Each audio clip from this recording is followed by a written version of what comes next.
Hello everyone, the MLG Skylander Man 36 here today, and today we are reacting to Fox McCloud versus Bucky O'Hare. But before we go from there, I am going to say I'm very sorry for not doing a reaction about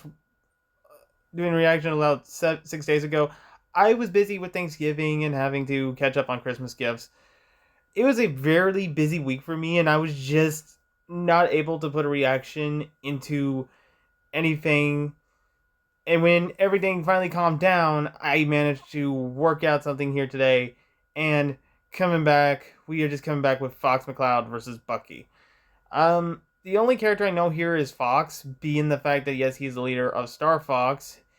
He is basically more more so where I've learned him is from Smash, or even back where I had the Wii U game titled Star Fox Zero. I hope I'm right with that. I'll be wrong. It could be wrong. I could be, I haven't played that game in a while, and it kind of bugs me that I should try to play it to remember what I can recall. So with Fox, I do believe that they're going to probably use some Smash feats, which I always think it's so weird in a versus debate where Smash feats are always added, where I'm like, they're not even crucial to the character, but then again, I'm not even going to defend it. I think the other thing with with him, he is more arsenaled with his ship. I have seen a game where he isn't in his ship, and I think they might consider some of those feats. For instance, he has his shield, he has his blaster. I'm just not sure we're going to take this direction with him. And I have no knowledge of Bucky. This is actually like one of those characters I'm not going to be knowledgeable on. But with that out of the way, let us begin the reaction. This episode of Death Battle is brought to you by Lumosity. That was loud and proud.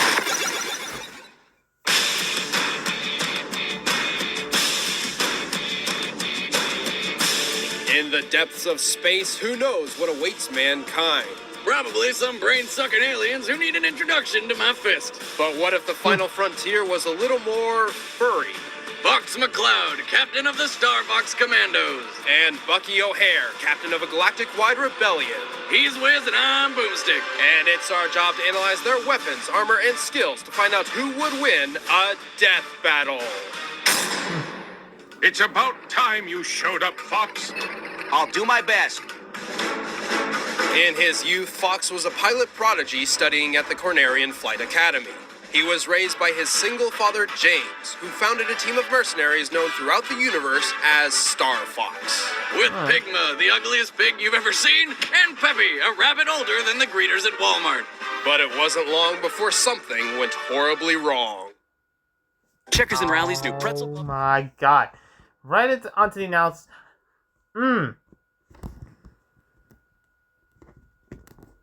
The Lilat system had endured decades of peace, but rumblings of civil war stirred.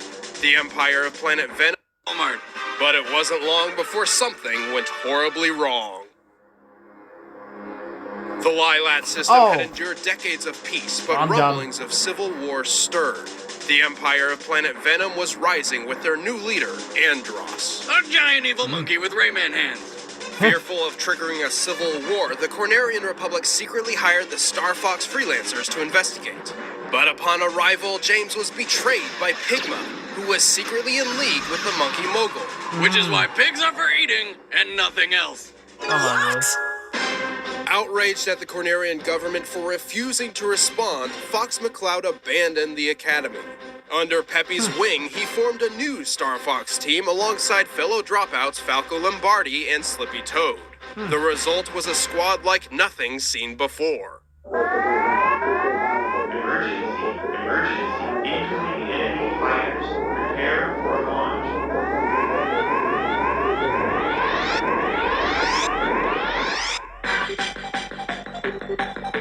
Fox pilots an R-Wing, a nimble starfighter with a lot of power. It has twin plasma lasers and can carry up to 9 smart bombs, each of which can take out an entire squadron in just one shot. It also creates a reflector shield when Fox does Do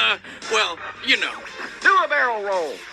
Actually, a barrel roll is when the plane spins in a helix path, as if wrapping around the outside of a barrel. Fox's trademark maneuver, in which he spins the fighter in place, is technically called an aileron roll. Alright. Can't let you do that, wizard. Do what? Ruin the joke. Regardless, the R-Wings are equipped with 4 advanced G diffusers, which reduce gravitational forces on pilots in flight. Even so, the ultra-fast R-Wings exert enormous pressure. Exposure to intense G-forces causes blood to drop from a pilot's brain to his feet. To prevent this, and thus fly their R-Wings to the best of their ability, the Star Fox team actually amputated their legs, replacing them with cybernetics. Holy shit, that's some hardcore dedication. I did not know that. When Fox isn't engaged in an aerial fox fight, he relies on his trusty blaster pistol, which he always carries. This little beauty has been heavily modified over the years and can charge up a super powerful shot. Fox also carries 2 portable G diffusers. One acts as an all-purpose reflector, though he cannot move or attack while using it. The second is a booster pack for highly maneuverable flight. These G diffusers allow Fox to manipulate his own gravity to perform 2 superhuman fighting moves: the Speedy Fox Illusion and the Fire Fox. Fox has taken down entire armies on his own, and unlike dear old dead dad, he's defeated Andros not once, but twice. He is absolutely fearless, though he often relies on his brainier wingmates to handle strategy and intel. Because when he comes up with a plan, he ends up falling into a black hole. Clever like a fox, my ass. Regardless, he has proven himself more than capable of saving the day on his own time and time again. He is the leader of the 2nd generation of Star Fox, the greatest commando team in the galaxy, and that alone should prove one thing. You don't fuck around with Fox McCloud. I see him up ahead. Let's rock and roll.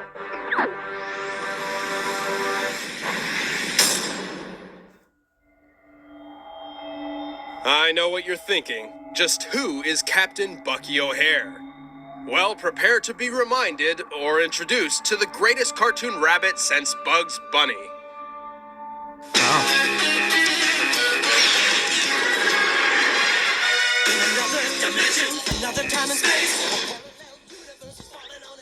I do not know that's copyright. That is actually kind of scary. You just played that on me.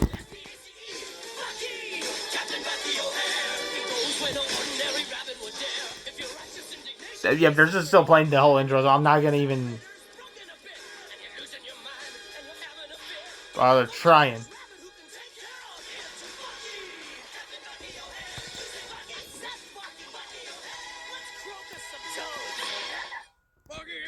Bucky O'Hare. Oh, the 80s. Graduated Sorry, the y'all, esteemed Genus Academy and trained in combat by the mysterious warrior Dameron Jabak. Bucky O'Hare and his motley crew defend the Aniverse. Yes, the Aniverse from the evil Toad Empire, who are basically amphibian Nazis. If Hitler was Skynet. I bet you want to watch the show now, huh? Do I have your undivided attention now? Bucky captains the best-named spaceship of all time, the Righteous Indignation, which is now the new name for my penis. This tough frigate needs a full crew to operate, but its pivoting maser cannon packs a deadly punch. Enough about my genitals, Wiz. Let's get back to the rabbit. Bucky's no slouch on the ground. He always carries one automatic laser pistol, powerful enough to slice through solid metal. He also brings along 2 energy grenades. When detonated, the resulting blast is massive. Bucky also wears a very reliable jetpack, which is fast enough to apparently outrace explosions. The velocity of a detonation can reach over 2,000 meters per second. This means in 0G, Bucky's jetpack can reach speeds over Mach 5, which would turn any normal rabbit into mush. But not this fucking fresh rabbit! And yes, that's a direct quote. Bucky will avoid a fight if he can, preferring to outsmart his opponents rather than resort to brute force. I always hated these ads keep coming in, so I will give my little second.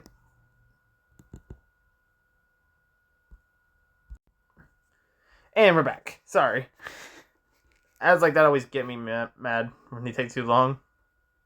We've got some serious pondering to do. However, he's a skilled martial artist, an expert marksman, and his acrobatic ability is legendary. He can leap well over 100 feet in the air with a single hop. He's a cunning warrior and leader. Bucky is responsible for constructing a massive galactic-wide army to combat the Toad Empire, and succeeded in dethroning their robotic ruler complex not once, but twice. Anyone who would dare to fight should beware the deadly Captain Bucky O'Hare. Attention all hands, battle stations. Let's go Toad! All right, the combatants are set. Let's end this debate once and for all. But right now, it's time for a Luminosity advertisement!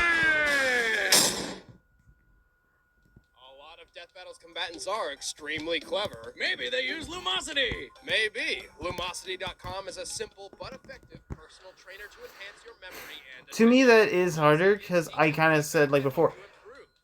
So that kind of gets more like if Fox will basically go brute force on Bucky O'Hare. That's kind of what they're saying here, in a way, in a fight, where he wants to... Bucky is more strategized comparison to Fox, whereas Fox is actually trying to get to him. Let's see. We're heading out. All aircraft report. This is Peppy. All systems go. Don't forget me. Slippy, what are you doing? Hurry up! Don't worry. Attention all hands, battle stations. Huh? Let's go Toad! Slippy, watch out! Ah! I'm hit. Fuck! Damn.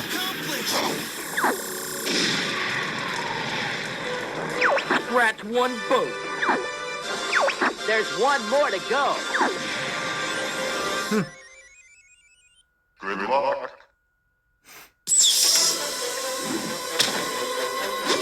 Come on!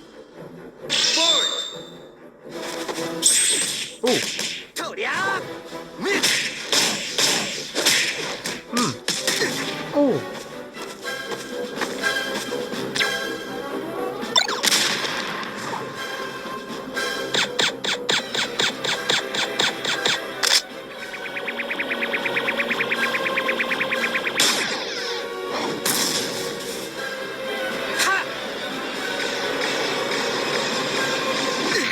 Oh! God!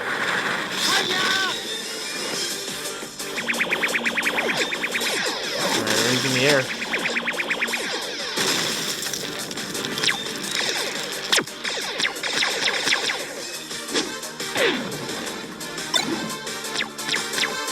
Oh!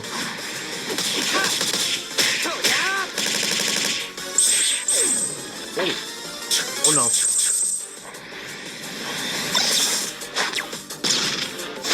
Ooh.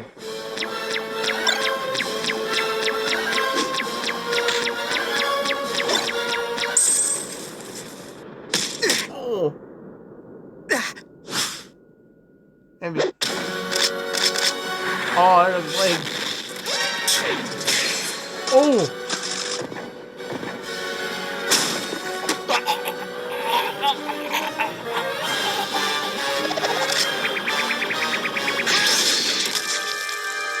Dang.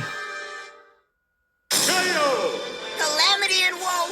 Calamity and woe indeed. Bucky's long-awaited spotlight didn't last long. Considering foxes eat hares, I'm not surprised. Right. First off, yes, the R1 trumped the I righteous get the indignation, joke. as its weaponry, Oh, shielding, no, and now I maneuverability get were it. simply outclassed. But not before Kroken, the worst toad of all time. That's hilarious. I love this job.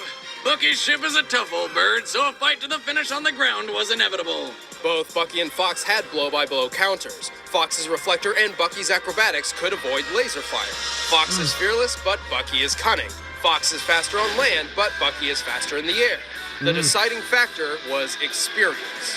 Fox has All been right. a major player in more wars than Bucky, and single-handedly ended all of them. At his own request. I'll go it alone from here. Like a real man. Foxman. Also, Bucky always had a squad of troops at his back during ground combats. But when Star Fox does an away mission, Fox is usually all on his own, even when fighting an entire planet of dinosaurs. In the end, Bucky choked. The winner is Fox McCloud. Alright. Next time on Death Battle. You got it. Ow.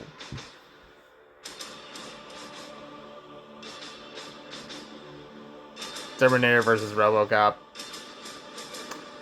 You know, Hey, be sure to like and subscribe for all the brutal Fox on Rabbit action. And click on that little moving picture thingy right there for more Death Battle content. Thanks for watching.